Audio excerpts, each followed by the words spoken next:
Doug, Nathan, you guys ready to go? I do. Oh, I clean it. Is there Kleenex in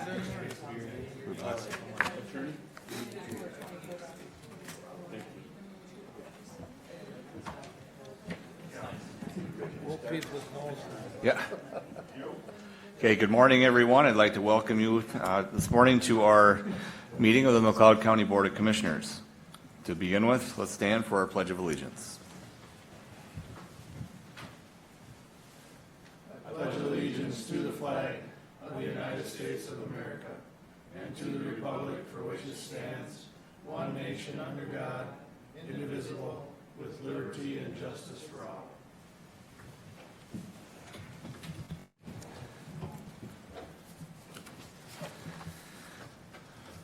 Okay, our consideration of agenda items. We have one item to add that will be under 7B, which will be consider approving a memorandum of agreement for a wage schedule implementation with AFSCME Social Services Unit.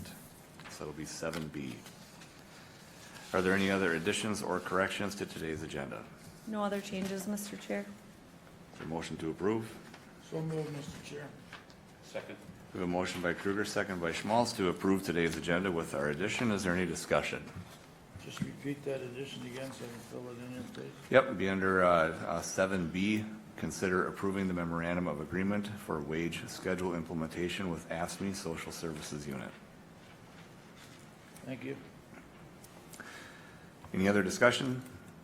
Seeing none, we'll proceed to vote. All in favor say aye. Aye. Opposed, motion carries. Consent agenda. No changes, Mr. Chair. Motion to approve. I'll move, Mr. Chair. Is there a second? Second. Motion by Schmaltz, second by Kruger to approve today's consent agenda. Is there any discussion? Seeing none, we'll proceed to vote. All in favor say aye. Aye. Opposed, motion carries. Item 4, Department of Corrections. Welcome this morning. Thank you for having me.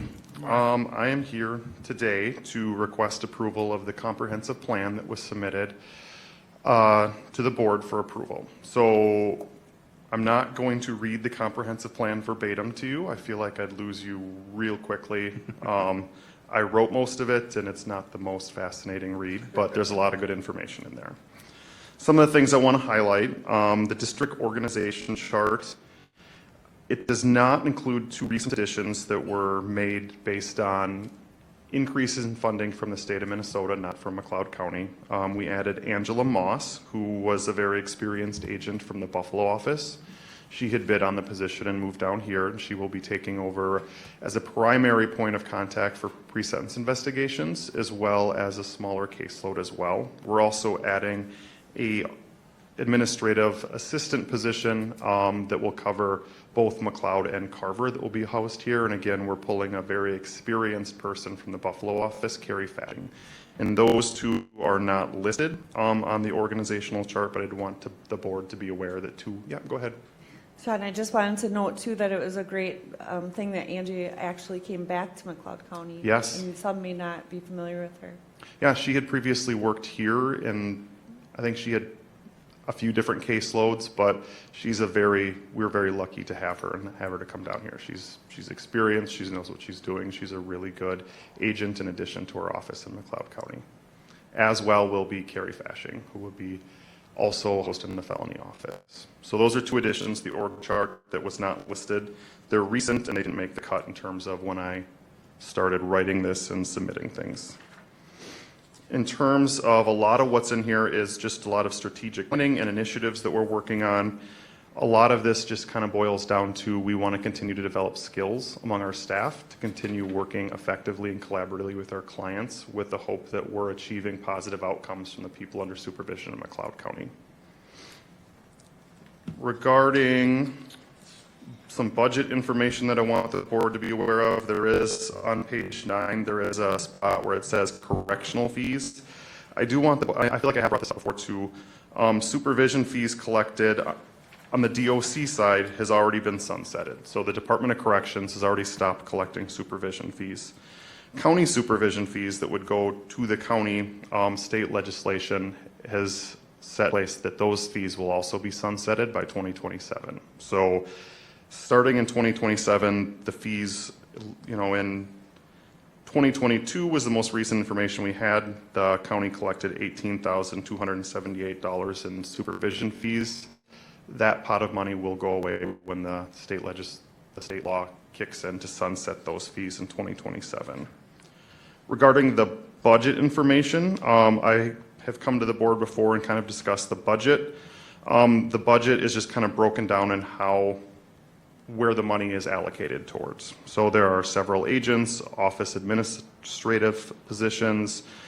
Part of the budget goes to my OAS seniors services in the county as well. Does the board have any questions regarding the budget? I know that's something I've talked to before. I know there was an increase coming back to the county from the increase that the state legislature had passed in the most recent legislation. So the rate of reimbursement in McLeod County on the county side will be increasing.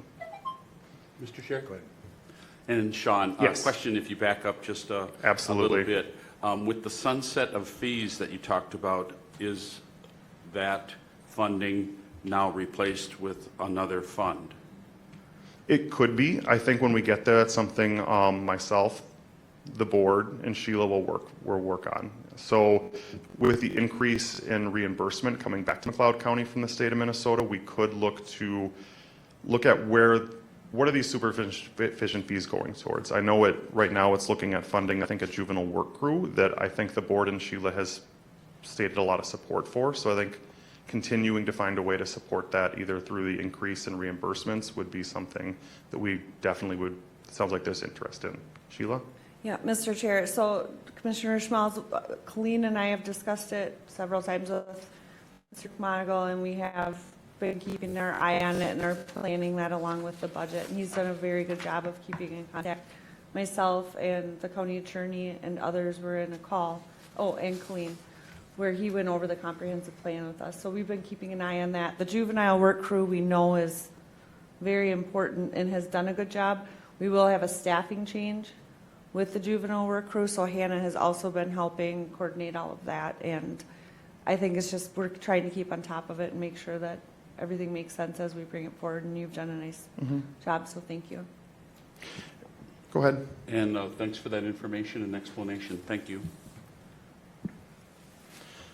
So are there any, without really knowing what the board's priorities are, what questions you have, and I'm not going to read this verbatim because everybody in the audience and yourself are going to get kind of annoyed with me. Do you guys have any questions about the comprehensive plan? Really, there are no changes in what we're doing as an office in McLeod County as a result of the comprehensive plan. The comprehensive plan, with the new legislation and new funding streams and avenues, part of that legislation was that community service agencies need to write and submit comprehensive plan, not only the Department of Corrections, but the approval of county. So there's no change in the day-to-day. Comprehensive and what we're doing last year has not changed.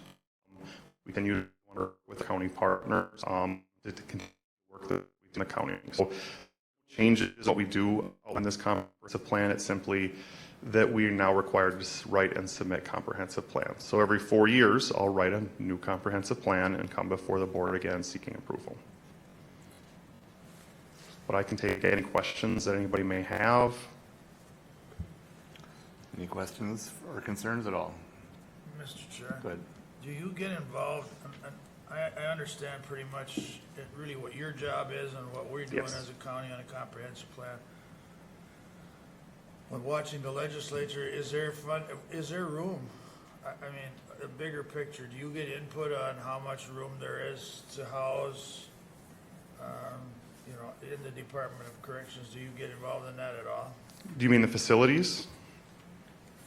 I mean, there's outdated facilities, and I don't need. No, and that- Soapbox, but do we get input on, there's a lot of things going on, and. There is, and there's other legislation too that isn't overly discussed in the comprehensive plan because it's more or less right now on the facility side, but the state legislature also passed the Minnesota Rehabilitation and Reinvestment Act, which will look to allow inmates inside to earn an early release on top of their supervised release time. So I'm not involved in that. That eventually could, and that's going to skew with a heavier impact in the metro counties that have a lot more people in the facilities. But in theory, yes, there could be, when people are committed to the Commissioner of Corrections out of McLeod County, and let's say they were sentenced to 10 years in prison, as things stand right now, they'd be eligible for supervised release at the 2/3 mark. With the new MMRA, they could be eligible for an earned early release at the half-year mark. So how that's going to be implemented is really still being developed, and I can't overly speak to what that's going to look like, but that is one effort I know they're looking at trying to do to reduce inmate populations in facilities. And I also know, oh, go ahead. I link it to the mental health part of it, which is a little bit separate from, that what you're talking about. But there is no room for mental health people that are in the correction system. And that, I'm just linking it up, and I think, and I'm not expecting an answer, but I think we should recognize the problem. I will say the agents that I have in my office try to work very hard and effectively with people experiencing mental health and try to get them, we're not licensed counselors. I don't employ psychiatrists in these offices because they could make a lot more money doing something else. But they work really hard to work with people with mental health in the community. And that's where I was tying up the room. I know the people are good, but I was tying up the room part, what it's costing to house. And that does apply to what you're talking about on compensation, because, you're filling up cells, lack of a better word, or jails with mental health people rather than people that need to be rehabilitated. Yeah, people who need services rather, yeah. And just a comment, I Nope. just think it should be paid attention to, but I think you do. I didn't read it all, but I read some of the stuff you sent, and it's a job that we need to do, and you did a good job on that, so. No, and it's a really real comment that impacts the agents who work in McLeod County on a daily basis, and I know they work really hard to try to work with people with mental health. Yeah. Mr. Chair, and a couple things, thank you. And Sean, I can attest to that. Sean's been a great partner. The local agent have been. We work with them daily. Their proximity to us in the courthouse has been great as well. It's back and forth. It's informal and formal, but that's been great. And then can you tell me, did the additional staff you're bringing to McLeod County, was that, is that happening all over because of additional resources, or was that need-based here in the county? So the way the formula, not every county necessarily got additional funding. The way the formula, which is, I'm not a math major, but the way the formula worked out, we did have additional money coming from the DOC to our felony office, where we were lucky enough to add staff. So the purpose of adding a staff would be, for instance, we want Angela Moss to take on, she says she's a great writer, to take on kind of a point of contact to write PSIs. That way the PSIs the court are getting are far more consistent coming from one author, but it also frees up time from the rest of our agents to have more time to work with those clients who might be experiencing mental health, or just to spend more time with our higher risk clients who do need a lot more time. So we can hopefully, impact some change in, some of them. So we're not having the same people rotating through our jails is ultimately the goal that we have. And then very brief, it maybe is beyond the plan a bit, but can you just, is there any recent trends as far as our county, supervision levels from, past years, and then maybe with, you're in Carver and Sibley, how do we, kind of relatively speaking, how are we sitting? Well, it's kind of hard to compare to Sibley because the supervision, the population of supervision in McLeod County is more than Sibley County.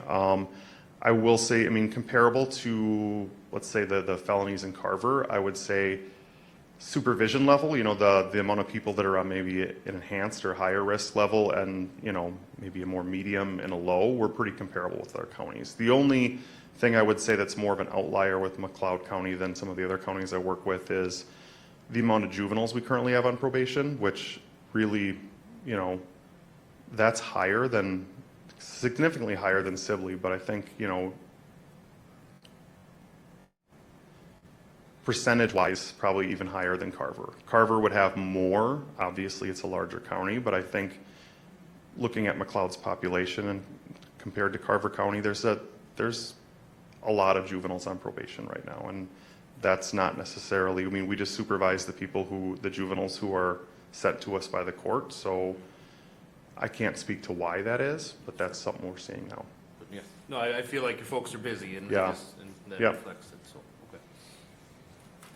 Thank you. Mr. Chair, But thanks for coming. It said it's every 4 years. I don't remember doing it 4 years ago, so. It didn't happen 4 years ago, this Okay, is good. brand new. That makes me feel a little bit Yeah, better. this is brand new. So with that, I would move to approve the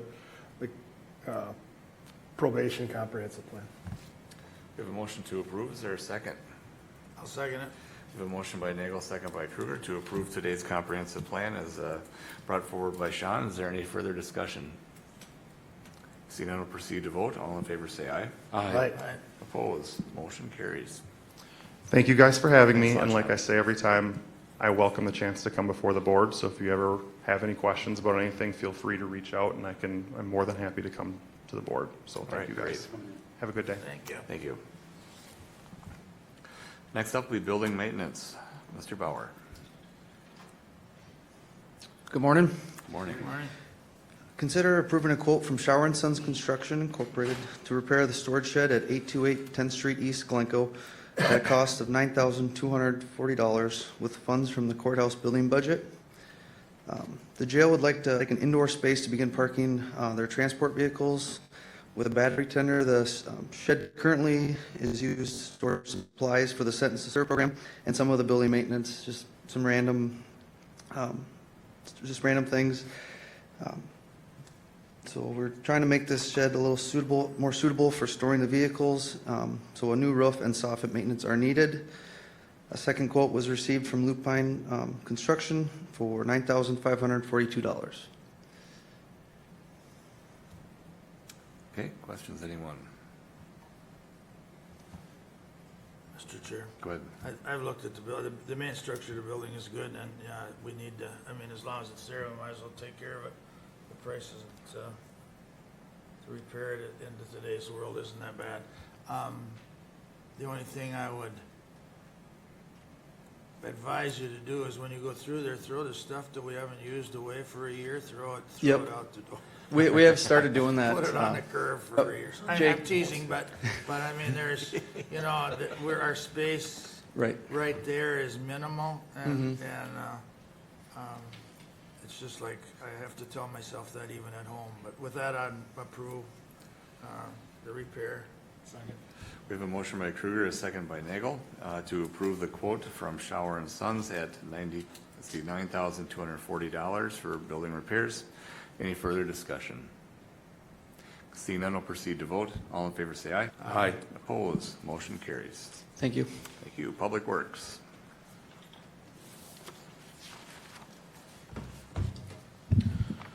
Good morning. Morning. Consider approving updated quotes from Nuss Truck and Equipment for 4 snowplows at a state contract price of $171,470.74 each, including tax from the highway maintenance equipment budget. The purchase of these 3 of these trucks was approved in December of 2021, and 1 was approved in October of 2022. Delays in the manufacturing process due to material availability and labor shortages have pushed build and delivery dates out, the original date of January or February of 2023 to May or June of 2024 on those trucks that were ordered in 2021, and we still do not have build dates for a build date for the truck that was ordered in 2022.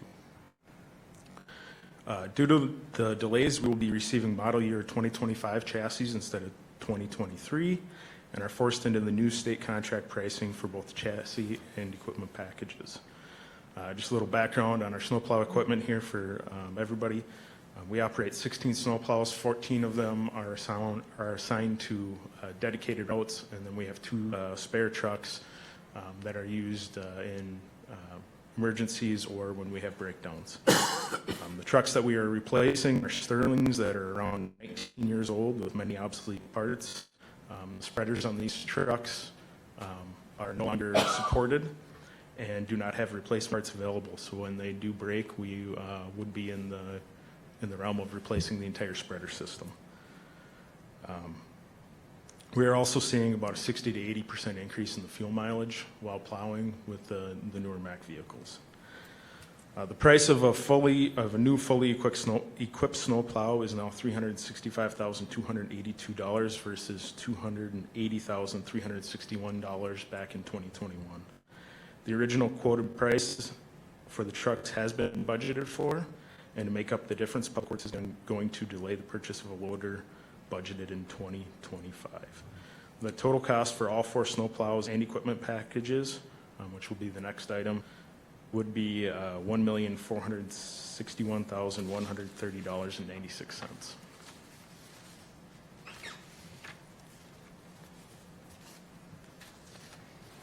Mr. Chair? Go ahead.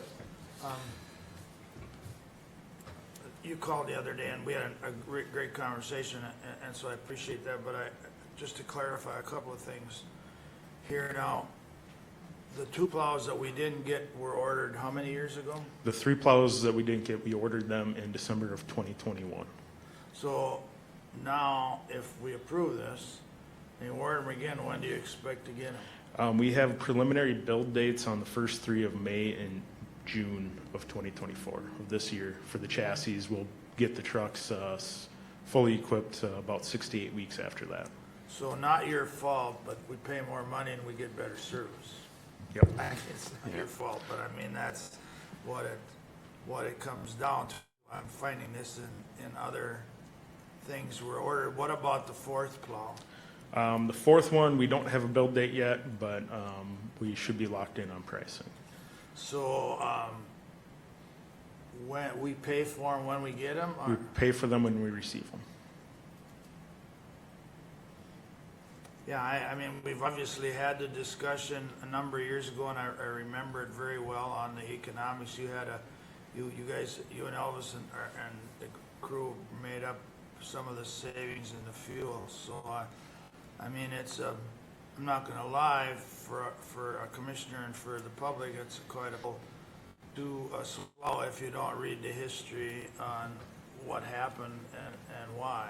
But, we are finding, whether it was COVID or whatever, in a lot of things that we've had done, the company's not honoring their prices or just flipping up the year. So hopefully it's an offset, but that's just my questions. I don't know if the rest of the board has any others.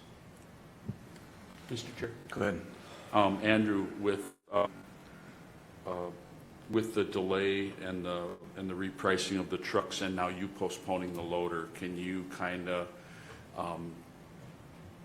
can you give me some comfort knowing that, we'll get by with putting the loader off for a year or even if it's 2 years in case it comes to that?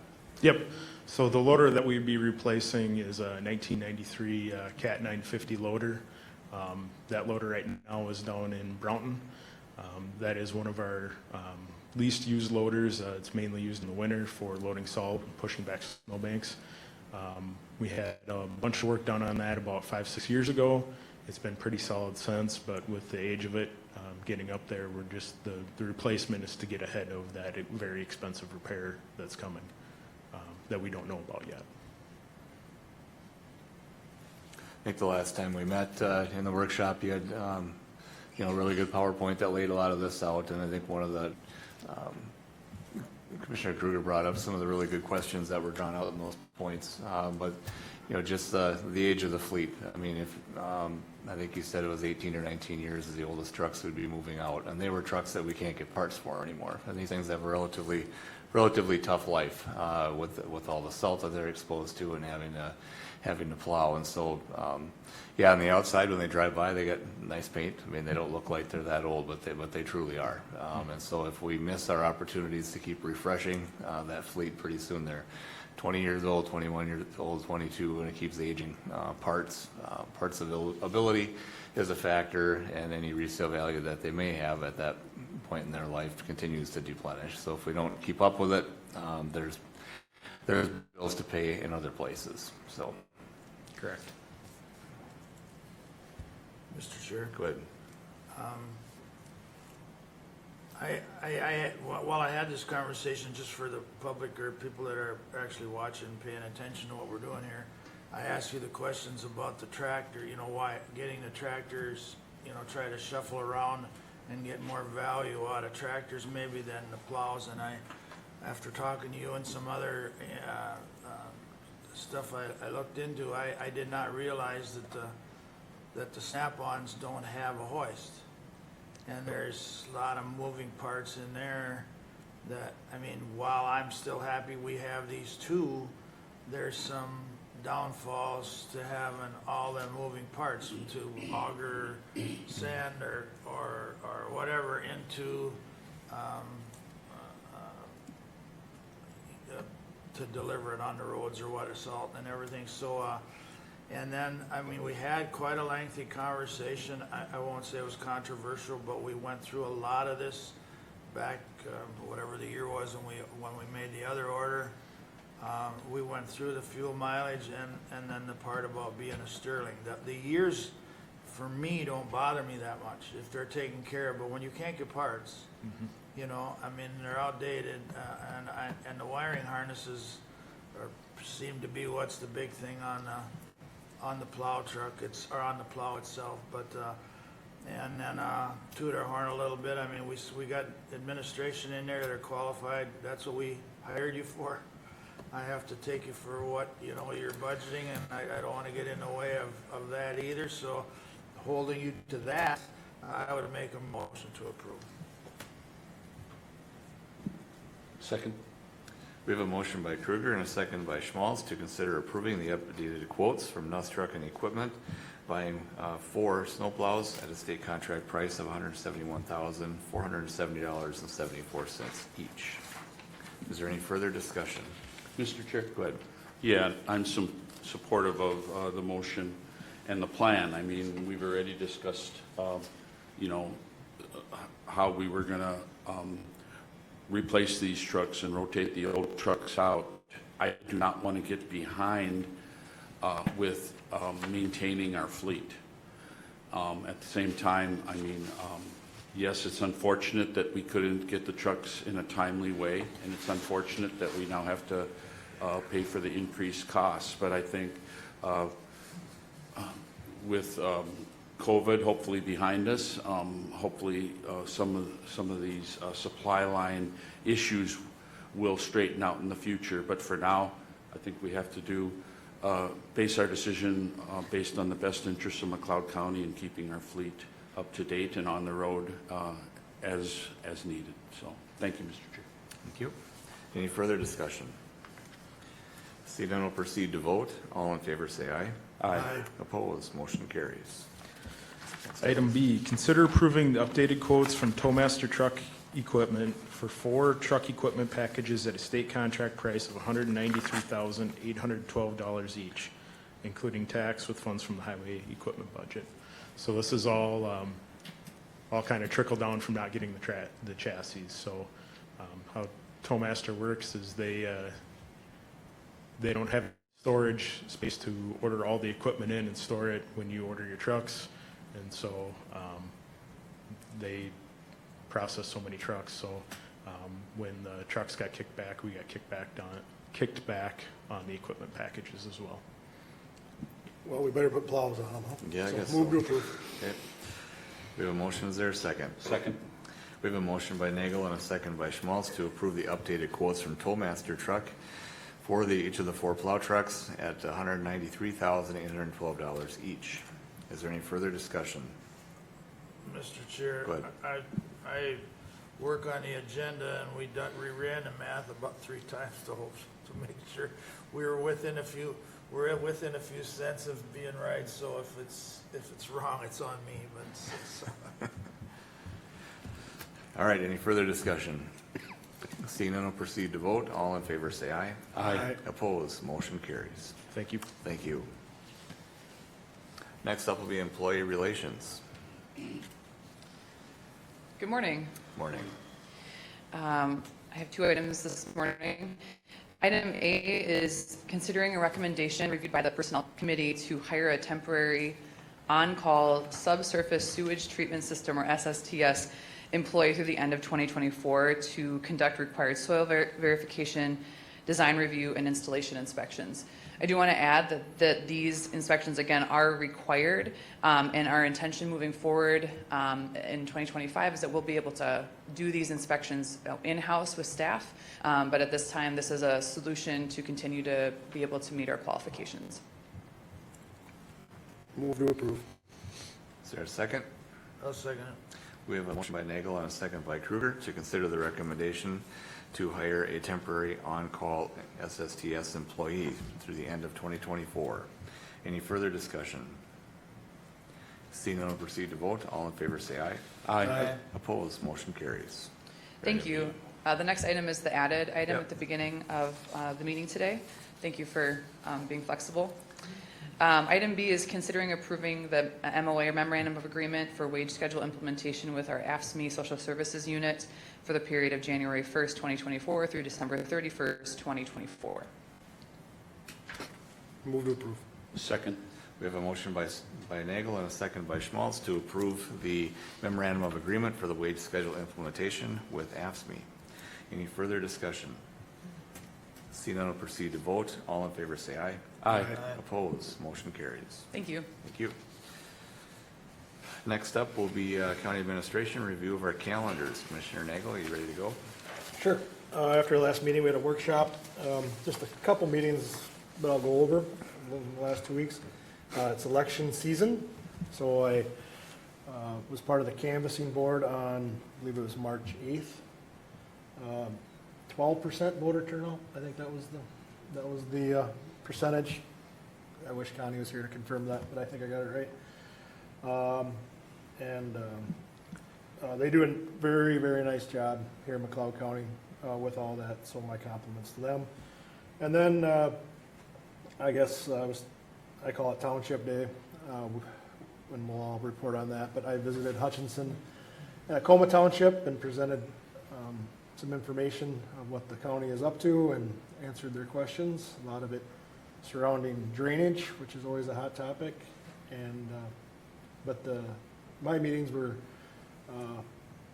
the information was well received, and thanks to, I think mostly Stefan, right, that put together a nice packet for us to present to them. So, thank you. After our last board meeting, we had our workshop, then our department head meeting on the 12th.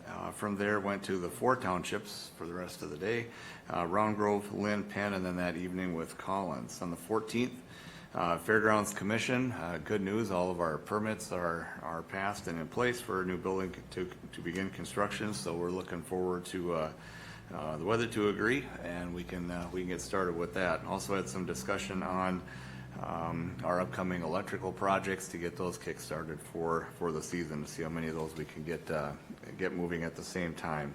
Yesterday, we did meet for a McLeod County Economic Development meeting.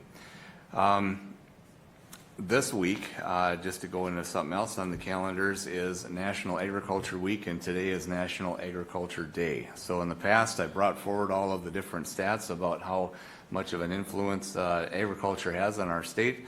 So I have them with me again today to read off.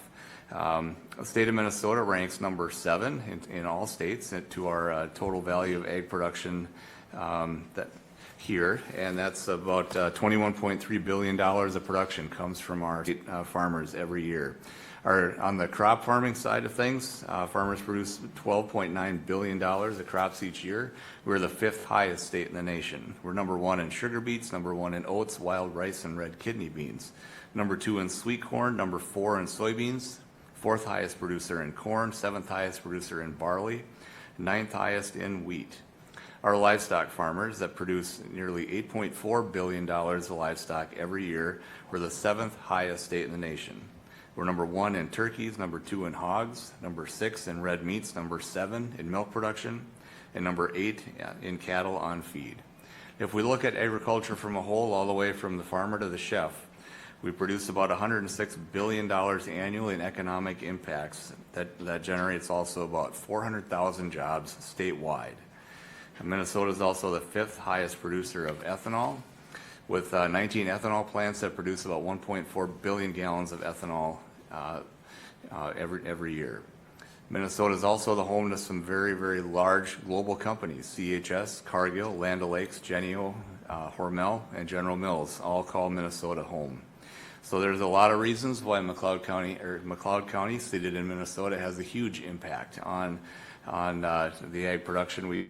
And just in our county, over nearly $250 million of those ag commodities that made it in those rankings to put Minnesota where it is today.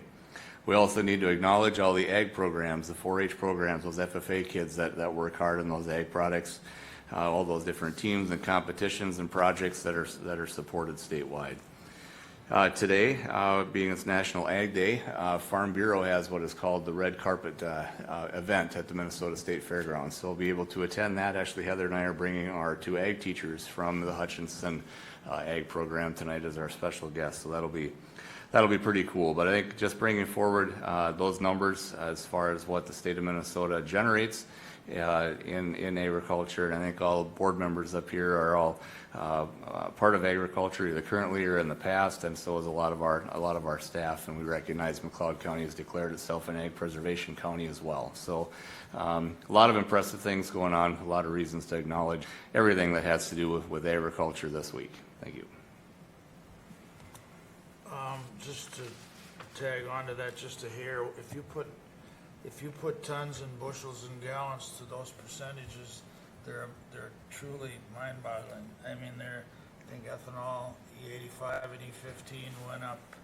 I just heard the gallons. I mean, it's amazing that the support that some of it's support, some of it's clean air, but it's a lot of it's support for the corn farmer. And I think, Sheila can correct me if I'm wrong, but I think FFA got their pork chop feed tonight on that. I'm pretty sure it's tonight at the city center. So there's takeout, so I plan on going and grabbing some pork chops. But back to our calendar, I've been out on a hip replacement. It's working real well. I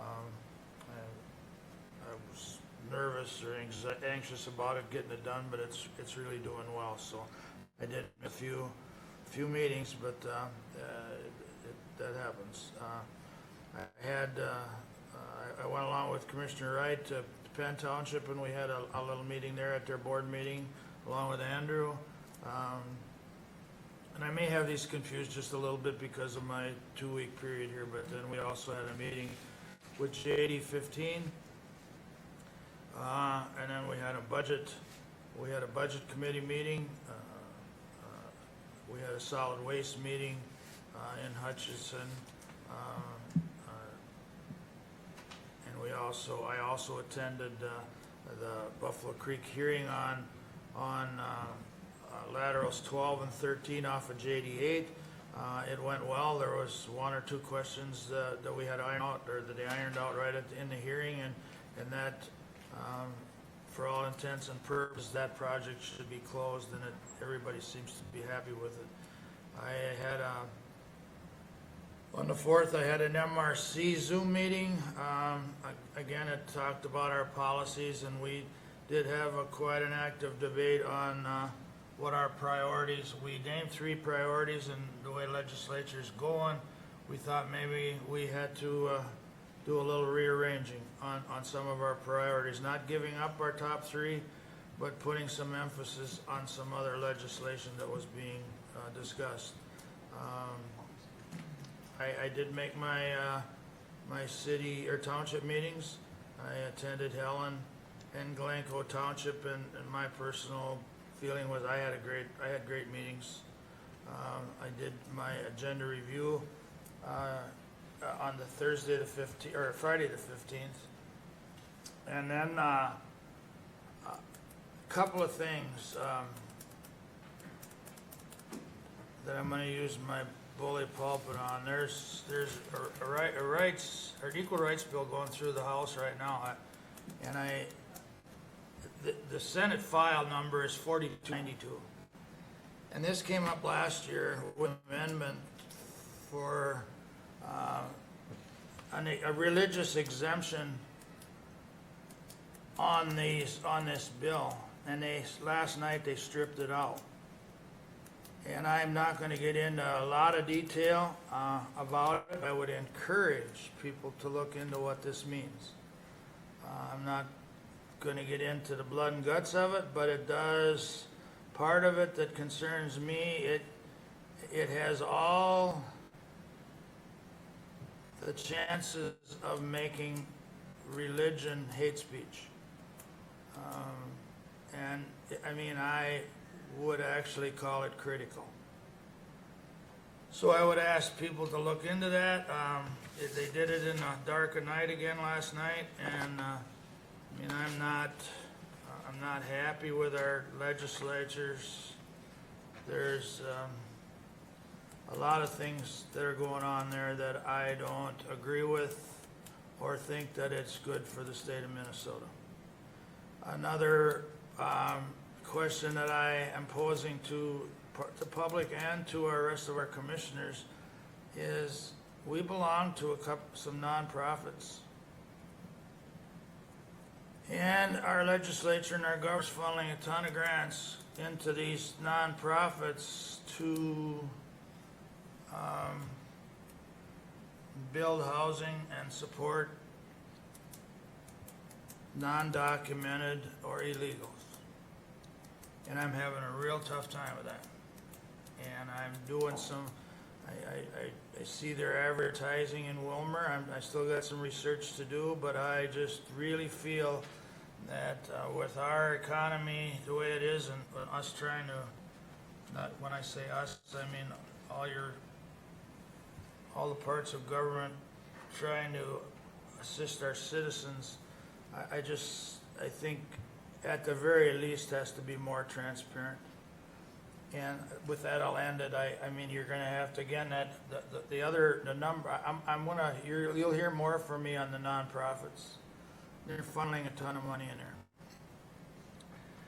But that equal rights bill, that covers a whole bunch of things, but the religion exemption is the one that bothers me the most, and it's Senate File 4292. With that, thank you. Thank you, Commissioner Kruger, and happy to hear that you're healing well, and glad that you're back at the table with us here in the boardroom. Like what was mentioned previously, on Tuesday the 5th, we held a workshop after our board meeting. On Thursday the 7th, I had a Prime West Joint Powers Board meeting. I attended the meeting by Zoom. Commissioner Luthens attended the meeting in person. On Friday the 8th, I had a SHAC meeting at the Wilder Center in St. Paul. I, along with our CHB director, attended that meeting together. Following week, we had our annual township meetings. I attended all three townships. Our environmental services director, Mark Telecki, was gracious enough to attend those with me. I will say that at all three townships, there was lots of questions, just Mark, and lots of interaction, which is always a good thing. I want to hear from people that represent, and that exposure is welcome, and I appreciate the help that Mark gave me and those township annual meetings. The following day, Wednesday morning, was Transportation Day at the Capitol. I, along with Public Works Director Andrew Engel, attended, started the day off with the Southwest Transportation Alliance gathering at the Radisson Hotel right on the Capitol grounds. I was fortunate enough to have conversation with Representative Erdahl, Representative Harder, and Representative Gilman. And the common message was the bonding and the ask that McLeod County, along with the city of Hutchinson and MnDOT has had in place with funding the upgrades that we need at our HATS facility in Hutchinson. So they appreciate the reminder that we give them. They ask us to keep up that contact and hope that the bonding comes through for us. We've pursued bonding upgrades on that facility, I believe, for the last 2 or 3 years. So we feel that we're in line, but at the same time, we need to keep reminding our legislators of that need. I also had visits with Senator Grenhagen and Senator Hoffman. Senator Hoffman is a senator from the Champlin area. I wanted to make a connection with Senator Hoffman because he's the chair of the HHS committee. When we're down there, what we're doing is we're building relationships and recognition, and I thought that was a valuable exchange that I could have with Senator Hoffman as well. And then yesterday, the 18th, AMC held a legislative update meeting by Zoom, which I attended, and that brings us to this morning. Thank you, Mr. Chair. Thank you. Anything from the attorney's office? No. Back to our administrator. Mr. Chair. Go ahead. And I said that pancake or that pork chop is today, and I'm not having a hard time. It is tonight. It is tonight? Yeah. Okay. It that's is good. tonight. Sorry, I was looking at 2023. So if you want to go to the FFA pork chop dinner tonight in Glencoe at the City Center at 5 p.m., Thank you. I think Doug will hopefully be there. Doug's not buying, Doug's- but No, he's not buying. I'll tell you how good. He might they have are. dinner with you. Thank you. Item A, notification of McLeod Drainage Authority. Continued public hearing on the redetermination of benefits of county ditches 18, 19, and 32.